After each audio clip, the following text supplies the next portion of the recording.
What's going on, y'all? See, I told y'all I might as well go ahead and record this while it was fresh in my mind. Um, the other day I said I was gonna watch Tales from the Hood 2 and Tales from the Hood 3. I actually just popped up. Somebody suggested that I watch that as well because it was a better version of the movie. And I will have to say this. Tales from the Hood 1, okay, because this was back in the day, a few years ago. Y'all told me, go ahead and watch it. And I was like, oh my God, I don't even know why. Okay, I know why. Because Tales from the Hood 2 was coming on. And they had put the preview out. They had confirmed that it was going to happen and everything. And so I was like, damn, I need to go ahead and watch Tales from the Hood, the original one. Because I had always, every time I caught the movie, the only one that I would see fully was when old boy from the story of old boy from Soul Food that played Ahmad, who had the abusive stepdaddy or the abusive daddy, David Allen Greer, and Paula J. Parker was playing his mama. F Paula J. Parker these days because that has lost it. Y'all seen the mess that she was tweeting during the whole situation when Cassie came out. I said, oh my God, girl, you just got out of the Motel 6 and you got the nerve to be saying all this stuff. But anyway, that's neither here nor there. I actually was okay with that story, when I watched it. And it was understandable, he's getting beat up and all this stuff. And then the stuff that happened to the stepdaddy or the daddy, whoever it was. Then you got the story of, I'm not going to remember everything because I'm really not talking about that one because I haven't seen that one in a minute too. But I do remember the one where Hakeem, a.k.a. Lamont Bentley, was playing the guy in the incarceration in prison and all of that stuff. And then, the one with the Confederate house and all that with the Niglets.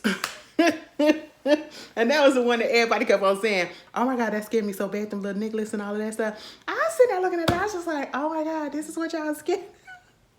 And then I had to remember, okay, well, maybe it was because when some of y'all, the majority of y'all probably first saw it, y'all were young, okay, when it came out.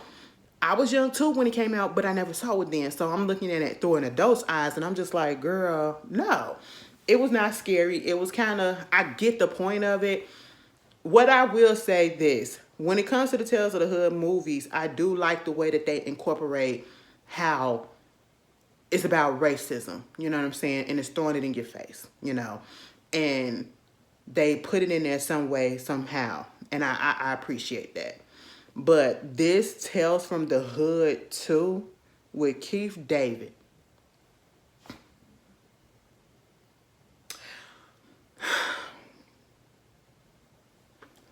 I said, what?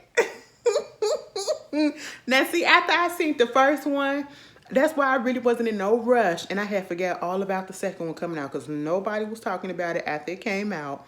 And I just said, girl, I mean, I guess. So I just never thought about it until I seen somebody that I subscribed to was talking about it. And I said, it can't be that bad. It really can't be that bad. I don't think so.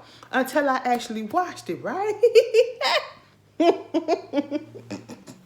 First of all, it was a little bit too long. It was a little bit too long to get to the point of what it was, okay? Like in Tales from the Hood 1, you had these, I guess, gang members coming into this funeral home or whatever, and that's when the funeral direction and all that stuff, he started, correct me if I'm wrong in the comments if you can, he started telling them stories and all that stuff. Then in this one, Tales from the Hood 2, you get Keith David, he getting called to this industry, this company called Dumas Beach Industry, right? And it's basically this Republican guy, uber conservative Republican guy. And of course, it's being, I guess, focused on what's going on at the time that this was recorded.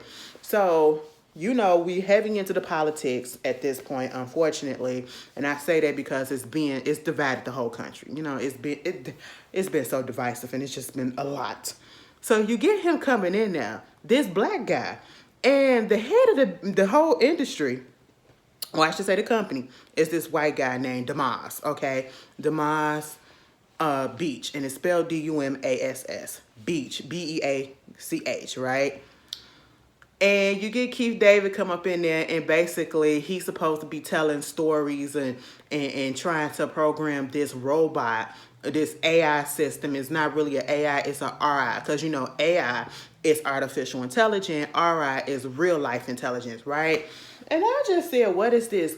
What made me so mad about part two of this series is the way that it was so on the fucking nose. Like, you didn't even have to, it wasn't subtle. It was so damn direct.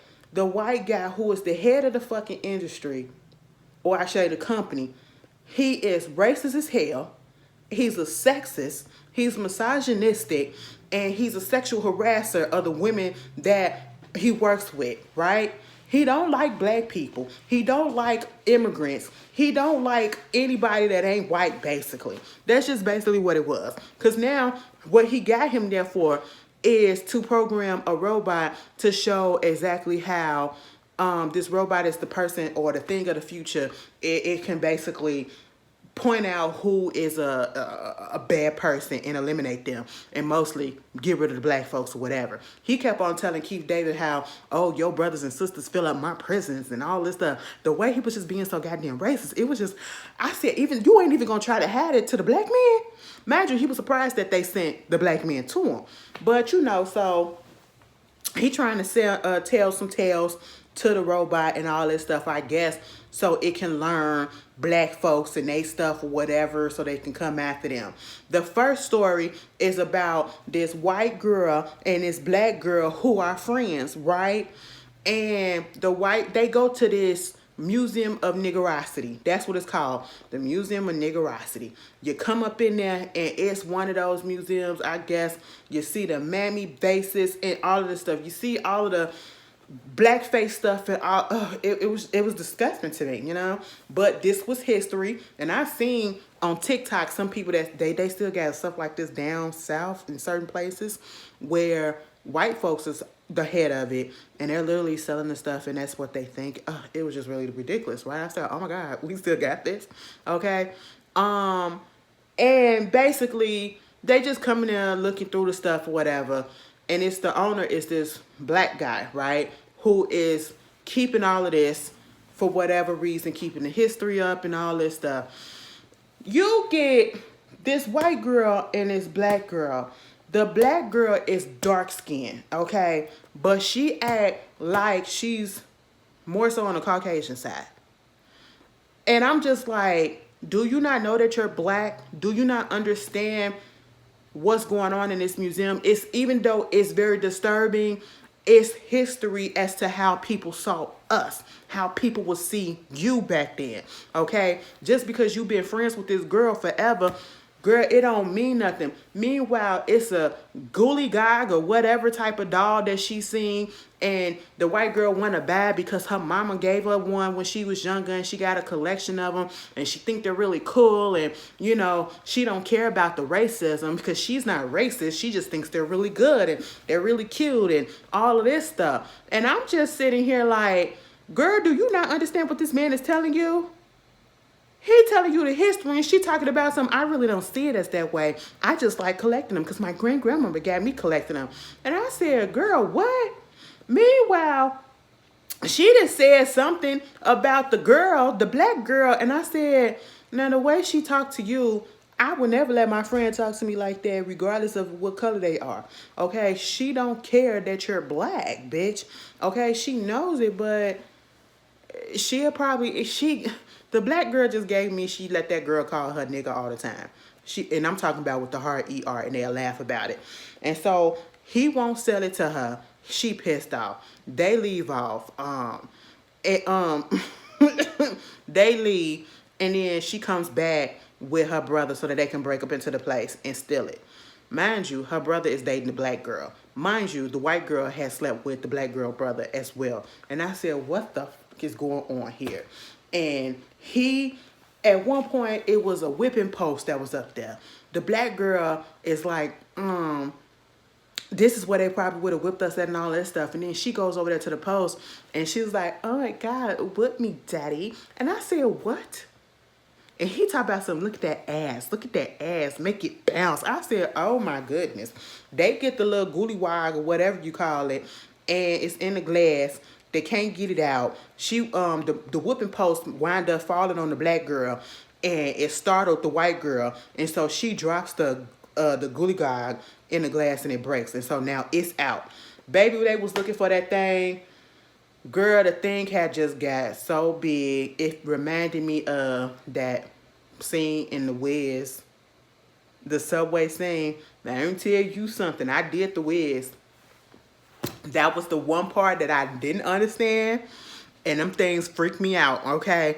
When I was young and I first saw that, I just never understood that. And I feel like a lot of people still to this day did not understand what was that about. When them things started getting big and shit, I said, excuse the fuck out of me. What is this? Okay? And that's exactly what happened to that doll.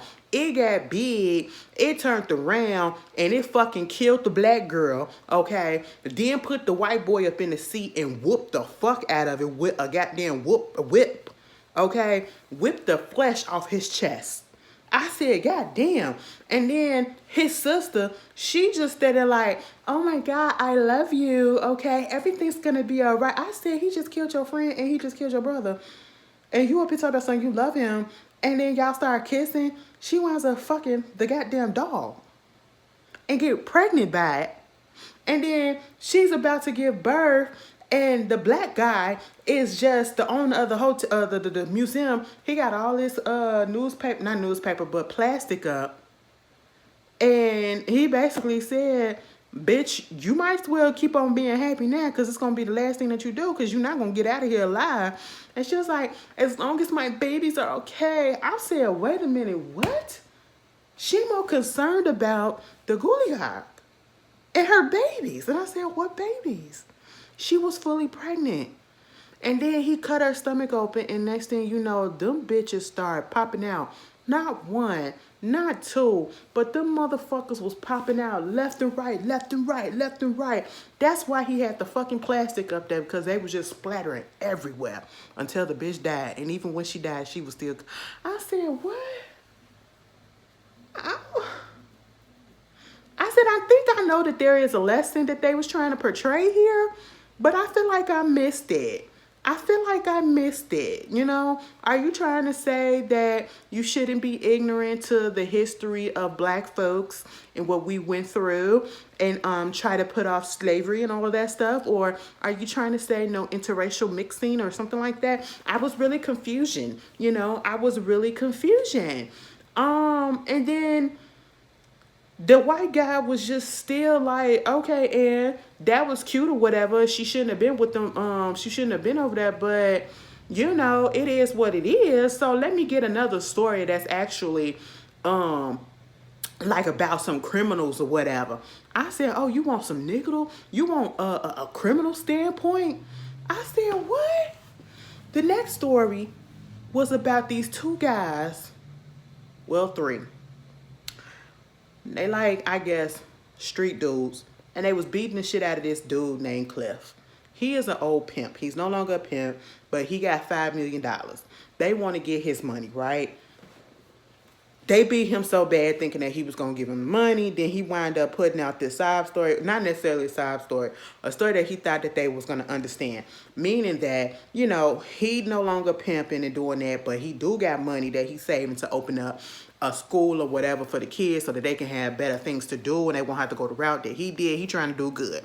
Old boy said, oh, that's cute or whatever, but bitch, where the fucking money at?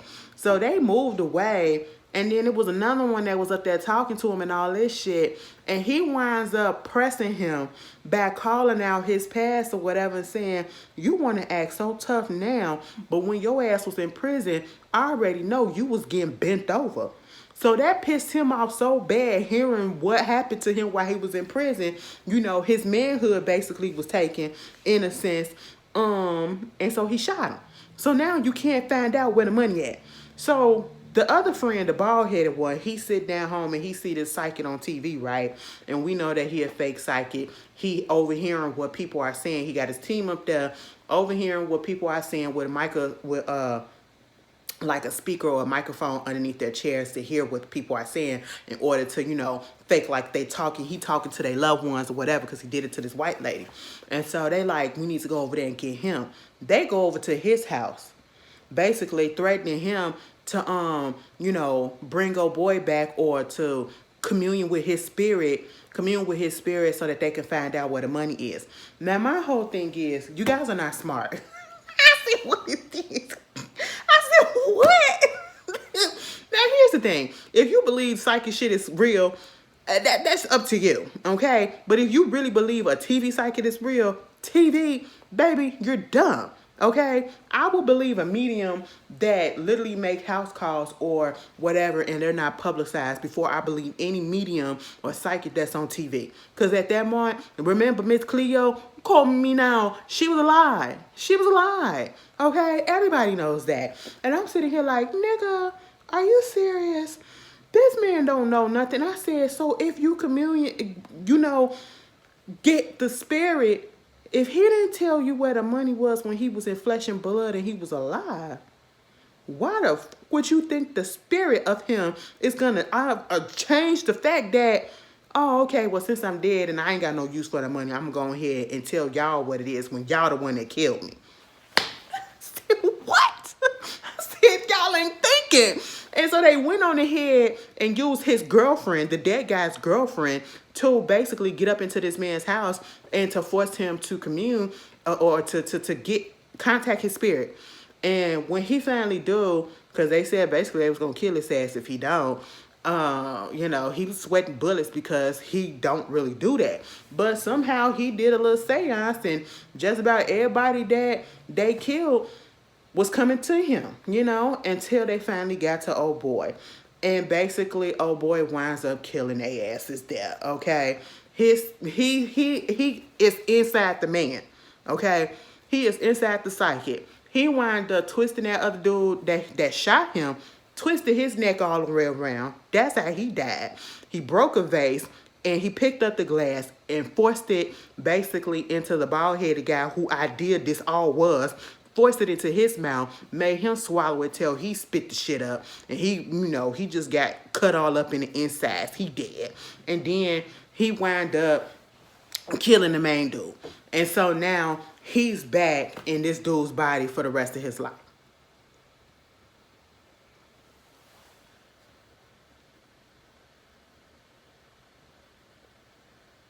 I said, you gotta be kidding me. You have got to be kidding me. And they said, no, girl, this is for real, for real. We dead serious about this, girl. Next thing you know, we get a third story. It was like, okay, we gonna get something about sex, love, and drugs, all right? Baby, it was these two dudes that basically trolled the internet, and try to get some women so that they could sexually assault them while they get them high and sexually assault them and record it. They go to these two girls' house, and at first they was like, hold up. They get the ones that they think is weak and they ain't got nothing, but then they pull up to the house and they realize, oh shit, look at this big ass house. So they having little card games and all that stuff. It looked like they was playing Cards of Humanity and all that. And then once they get through, they get a drink and they put something in the girl's drink and they like, oh my God, I feel a little funny. It tastes funny. Next thing you know, they passed out. Okay, they taking them upstairs to their bedroom and they laid them on the bed and they're in their underwear. And the black guy, mind you, it was a white and a black guy. I was so mad. I said, you following this little scrawny dude? Okay, he's setting up the camera. I said, so not only, it's not enough for you to just sexually assault these women against their will after you drug them with no consent. You're going to record it too. And I just don't understand why people record shit like this, especially on your own personal device, when if something go down, it's so easy for your shit to get hacked. Unless you got that shit so goddamn encrypted, can't nobody break through it like it's Fort Knox. Like, I just don't understand it. I don't understand it, right? And so when they was trying to record, every time he looked up into the camera, he would see the girls. He looking at the girls with his eyes, but then when he look at it on the camera, it's just their underwear. And I said, bitch, what? Girl, come to find out these motherfuckers is vampires. They wind up taking them out until they wake up in this other place. and it's a whole bunch of other men that's like in a cage or whatever. And basically, some of them had turned.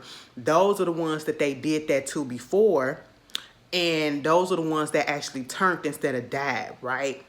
And so when that happened, she basically was like, they gotta feed too, bitch. So we just gonna let them feed on for y'all asses, because they was being predators too, looking for food. Y'all looking for ass and people to take advantage of. We was looking for food. All right. And that's exactly what happened. I said, child, wind up killing them, having a feast. Let them people have a feast on it. I said, okay. All right.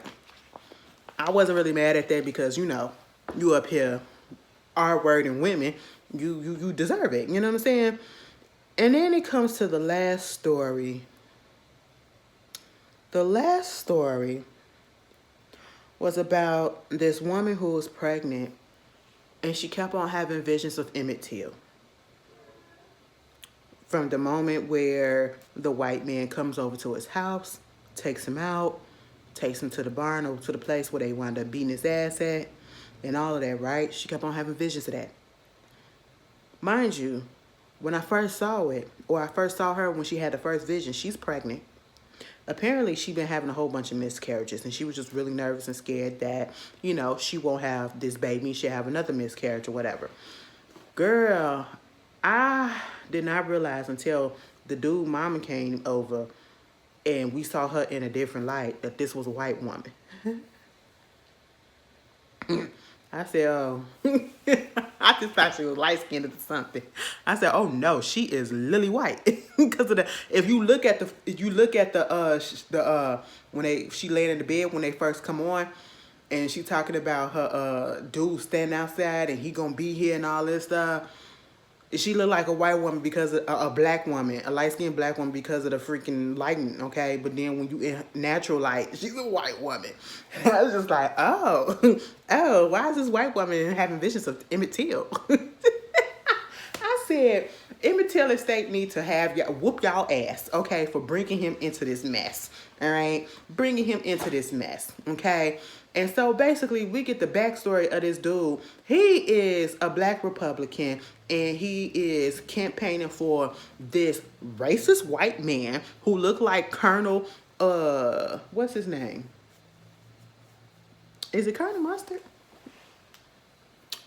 What is Kentucky Fried Chicken Man? He looked like the Colonel. That's what it was. He looked like the Colonel, And his mama comes over there because she was checking on him and checking on the baby and all that stuff. They told him the doctor came over there, told her to keep the girl on bed rest, right?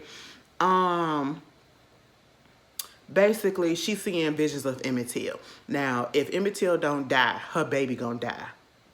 If he do stay alive, like I said, if he stay alive and pick a different course to stay alive and to fight, her baby gonna die. Okay? And so they're trying to make sure that this shit happen. Now, the husband don't know what's going on.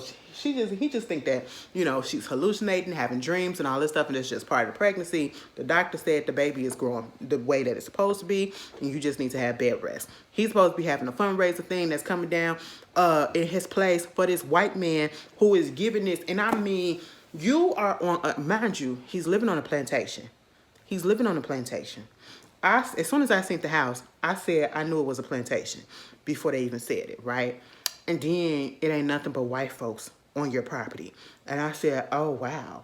And then when you see the guy that he's running, campaigning for, his mama, a black woman, is not here for it. Basically feel like you're selling out because this man is basically trying to make it harder what we were going through at the time when voting was happening, making it harder for black people to vote, closing down some of the voting places and stuff like that and all of this shit, right?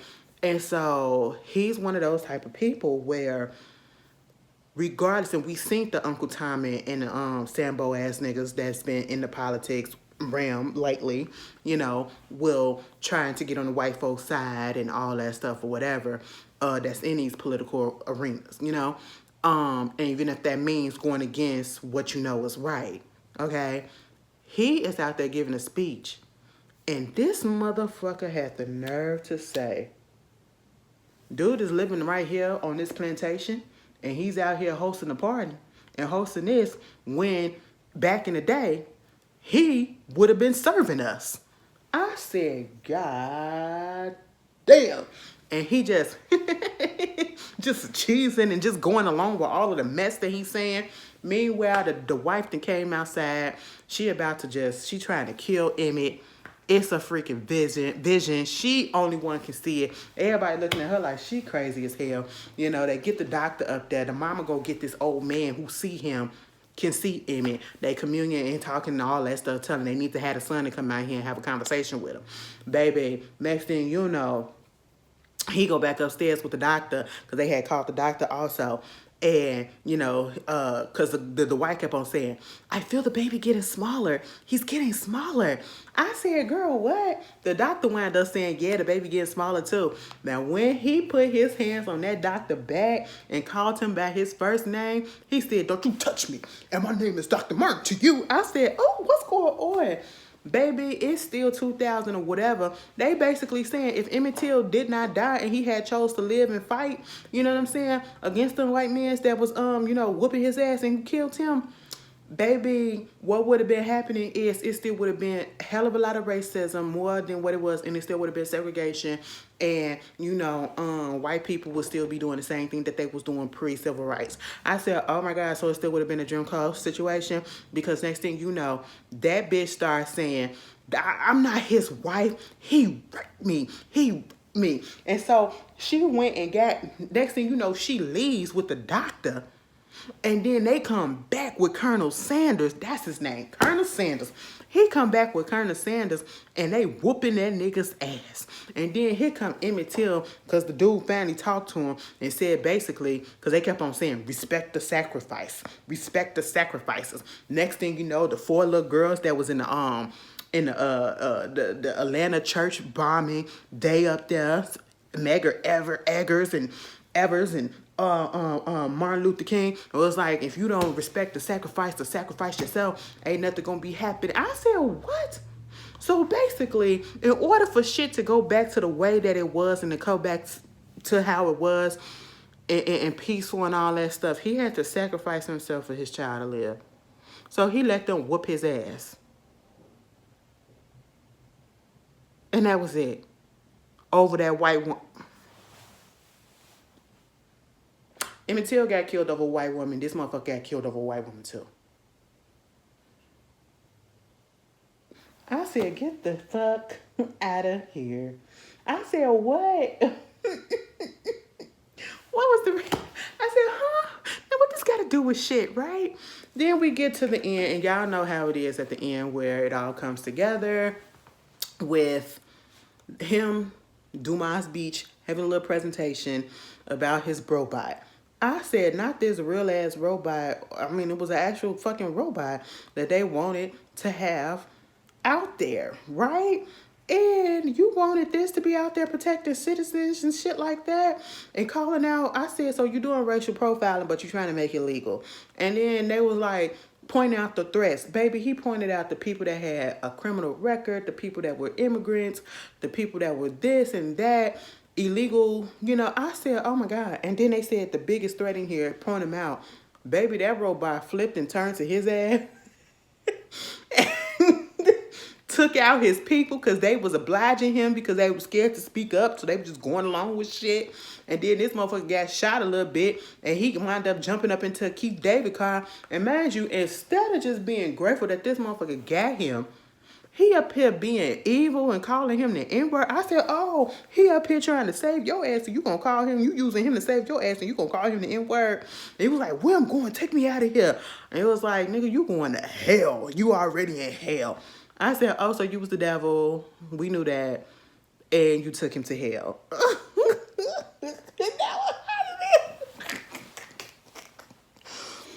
I said, you know, I couldn't wait to turn that shit off. I was sitting here like this. Who comes up with this shit, right? It's different tales. And then I go watch Tales from the Hood 3 earlier today, right?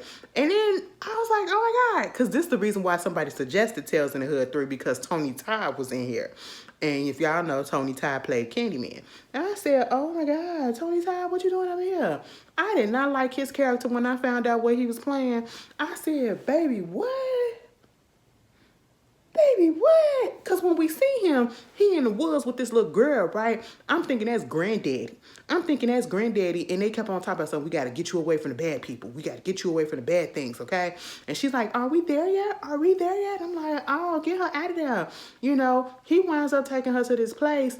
And she was like, mommy always tells me this and mommy tells me a story. Can you tell me a story? He was like, listen, I don't know no stories. But you can tell me a story. And I was like, why is she always seeing the bad people? Because it was somebody with a cloak over them and all that stuff. And I'm like, do he see this? But he don't, okay? But he looking like, oh my God, I got to hurry up and get up out of here. I can't be doing this, I don't want people to find me because he kept on saying that. So the first story that the little girl is telling, and as I'm listening to these stories that she telling, I'm like, excuse me, why is this little girl who look like she no more than 6 or 7 years old? Why is she telling these little grown ass stories? Okay, so the first story is old boy who played a brother, Melvin, Marv. Is it Marv?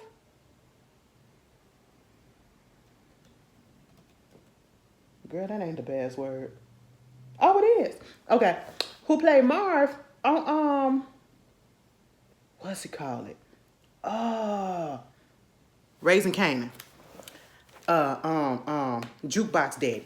So he out there in Chicago, and he basically working with this housing developer, or no, this real estate developer, real estate company, whatever. They trying to get this building, and they didn't got everybody out the building except for this one family.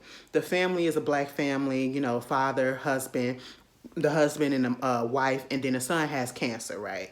And they're trying to convince him to get up out of there by lying and saying that, oh, it's gonna be a top of the line medical facility and all of this stuff there, and that's how you should just go ahead and leave out. And the daddy said, you probably lying about this just to get me to sign off. Imagine the little boy was bouncing the ball and the old boy was getting frustrated and told him, stop bouncing that damn ball.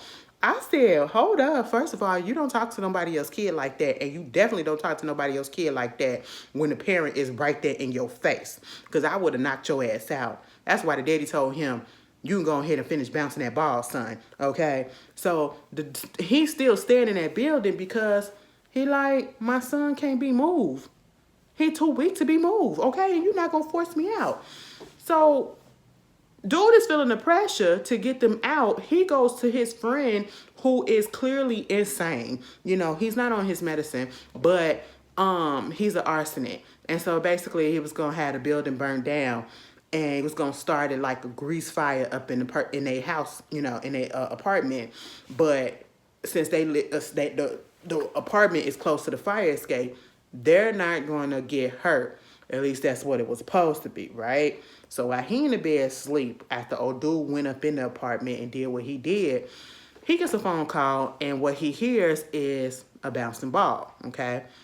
He hangs up. Next thing you know, he gets the phone call saying that the building had got set on fire. The apartment got set on fire, right? Come to find out, what wind up happening is the daddy and the son died in the fire. The mama got burnt up so bad they was able to take her to the hospital, but eventually she died. Okay?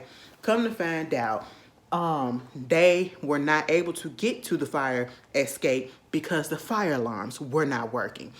I said, ain't this about a bitch? So now he got that on his conscience that he done killed 3 people. And he didn't want to be an accessory to murder, so he went over there to old boy and he wound up killing him. Then he go over there to the apartment and,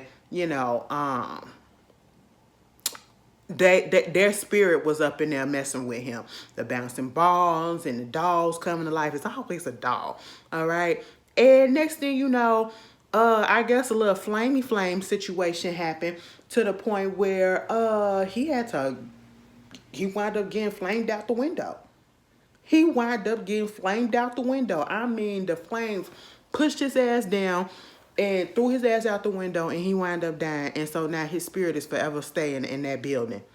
I said, oh, that's what you get. And it reminded me, that story reminded me so much of that 90-year-old grandmama that was trying to get forced off her land, and Tyler Perry coming through and building her a new house and all that stuff. I told y'all, them relative companies and construction companies and big companies, they'll do that shit to you. All for money. They don't care about people, you know.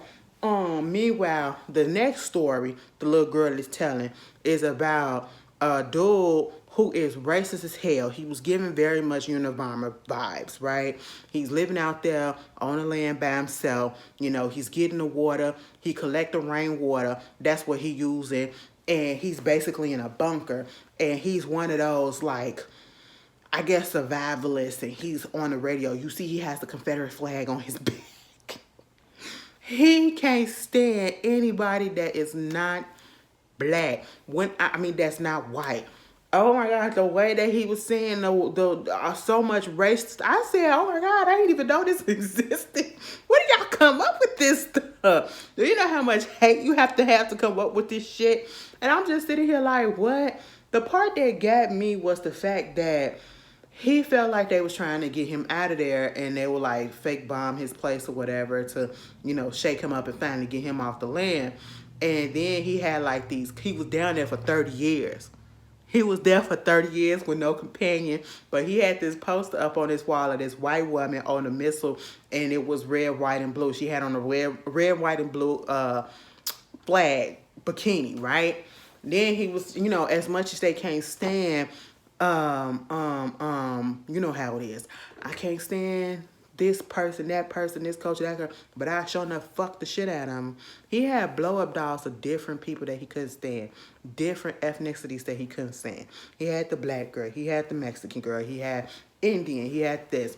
And I said, oh my God, so you using them to have sex with after you just said that you wish you had companionship and all that stuff. And he was doing it so hard that he winds up busting the fucking doll. And so then he felt guilty. It's one of those situations where his mind is gone because he is literally talking to this poster of the white girl saying, I'm sorry for doing what I did to that thing, instead of just keeping it pure and putting my white seed. That's what he kept on saying. My white seed. He got mad that it was black people out there. And I guess it was he thought it was a white or something that was talking to a black man. And I said, oh my God, boy, if you don't calm down, baby. At one point, he got so mad. He came out there because I guess they had hit his bunker. And so he was really pissed now. He come out there with his weapon, and he was about to fire. Next thing you know, he pulled the freaking trigger, and the bullet ricocheted off of a shield. I said, now what the fuck is this? That threw me off so bad. I said, huh? It's a force shield. So it ricocheted, and it hit him right back in the middle of his forehead. And he went up to the force shield, and he got his hands on it, and he just slides on down. It's people watching him.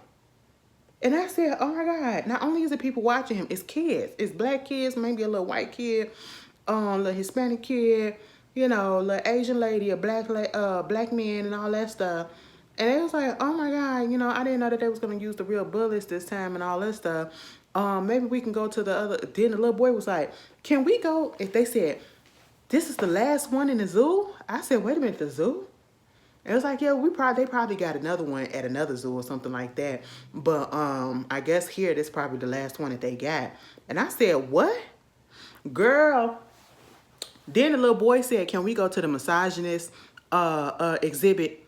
I said, what the fuck is going on? Girl, when they moved and they walked away, it says, an extinct exposition was a racist American. That's what it was. I said, hold up.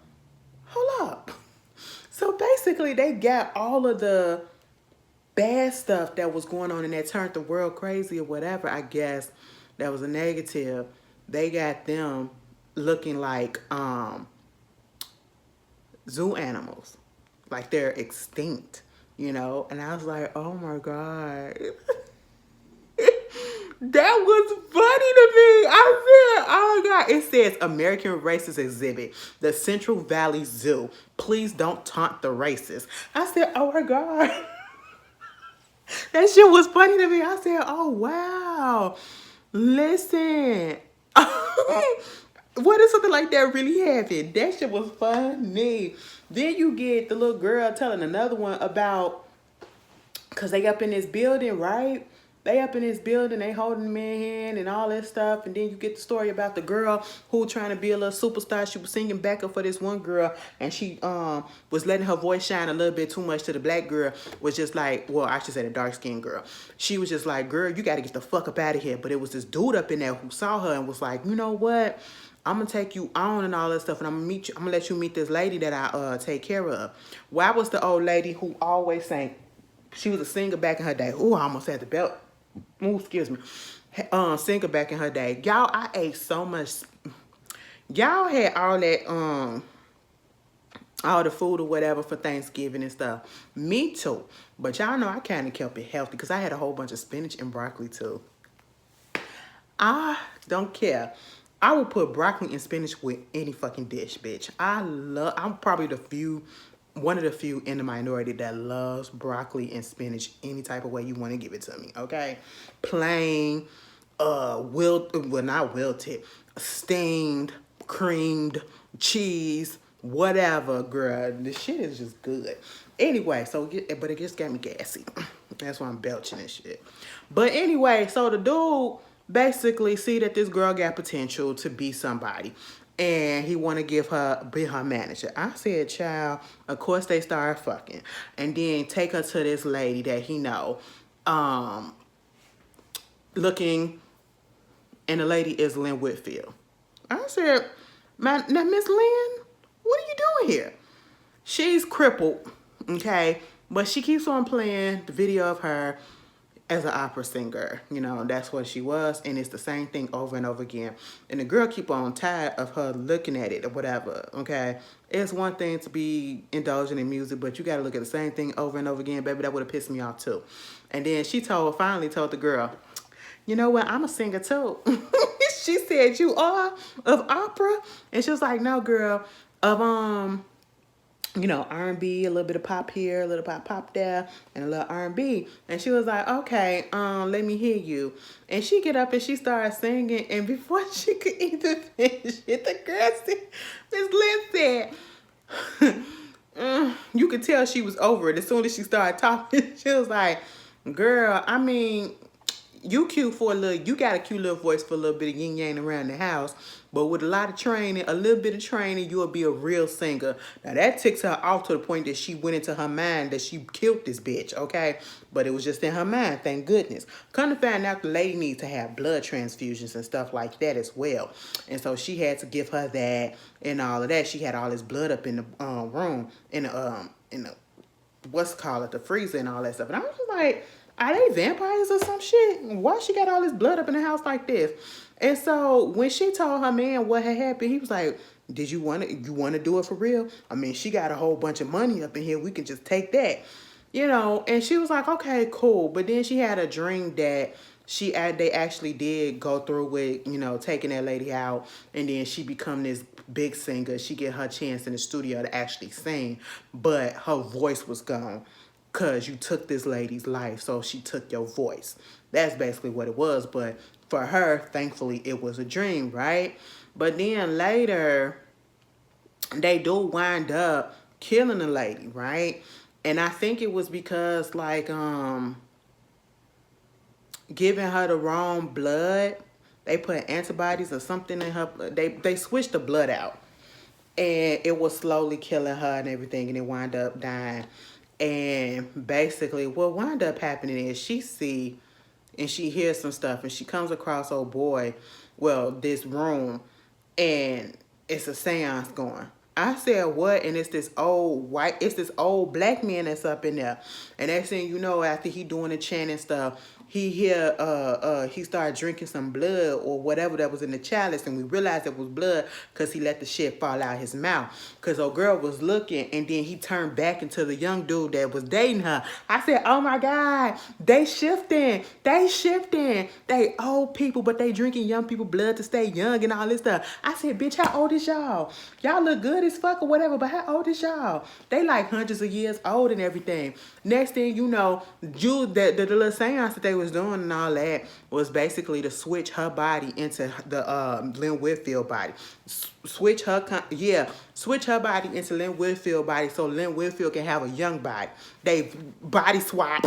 Okay, what was this? The skeleton key ass type of shit. All right, that's what it was giving, girl. I said, oh my God, what's happening? I said, they finna kill that bitch.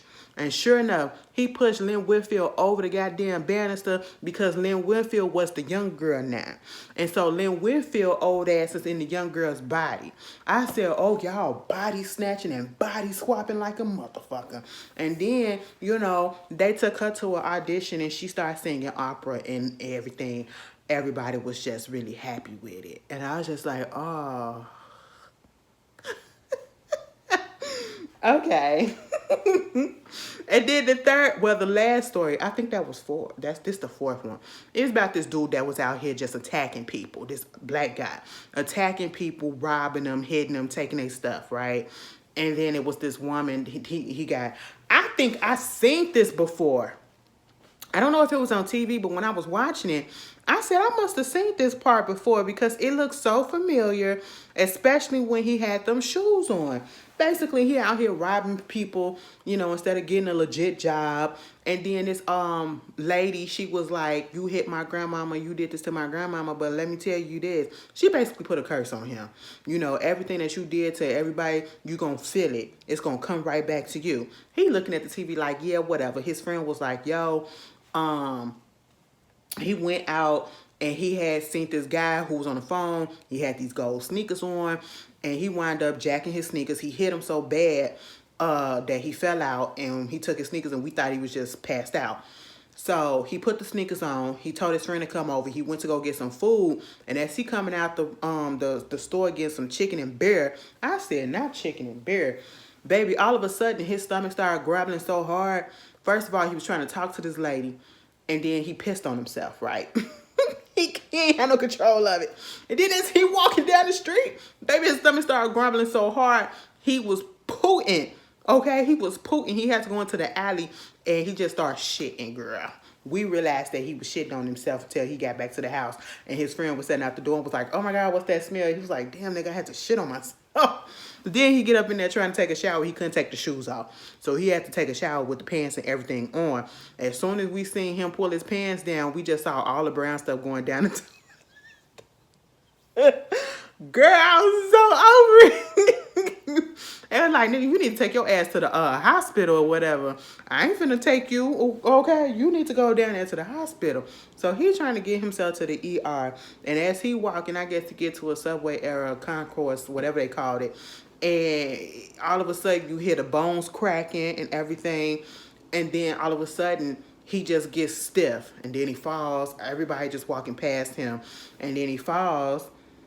And then that's when I guess somebody finally called the cops or ambulance to come get him. But he not really gone to a hospital. He gone to practically, he's in purgatory.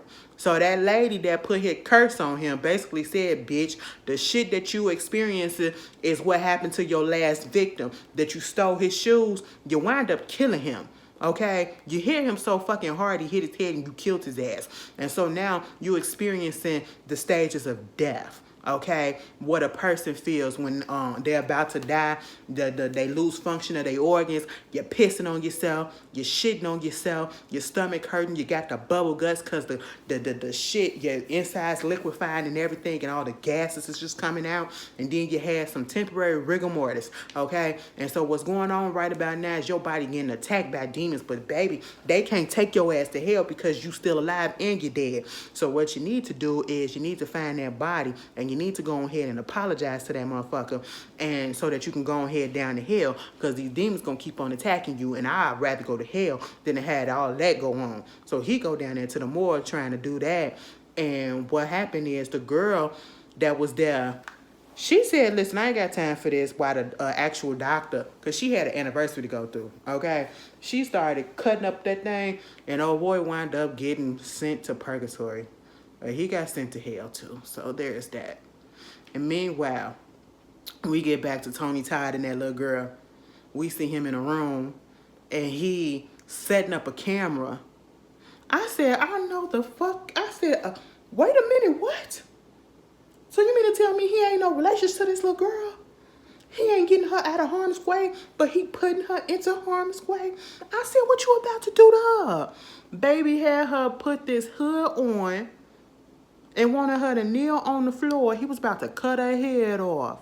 Until she said, stop, bitch, because I know you hear all of this shit and all these other kids that he did this to. I said, oh my God, at least he wasn't, doing anything sexual with the kids. He just was cutting their ass off.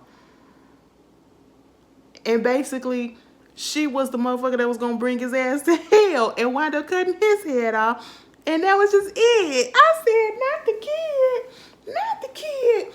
Let me tell you something. All three of these movies were trash. To me. To me. To me. But I understood the concept. And I say the second one was the worst one. The first one was better. And the third one was second best. But in my honest opinion, I never watched this shit again. Not on purpose. Not on purpose, okay? One and done is enough for me. Okay? One and done is enough for me. But you guys, if you watch both of them, or all three of them, you put your opinions down there, okay? Put your opinions down there. And we'll see what we'll disagree and agree on. Because, girl, what? I'll see y'all later. Peace.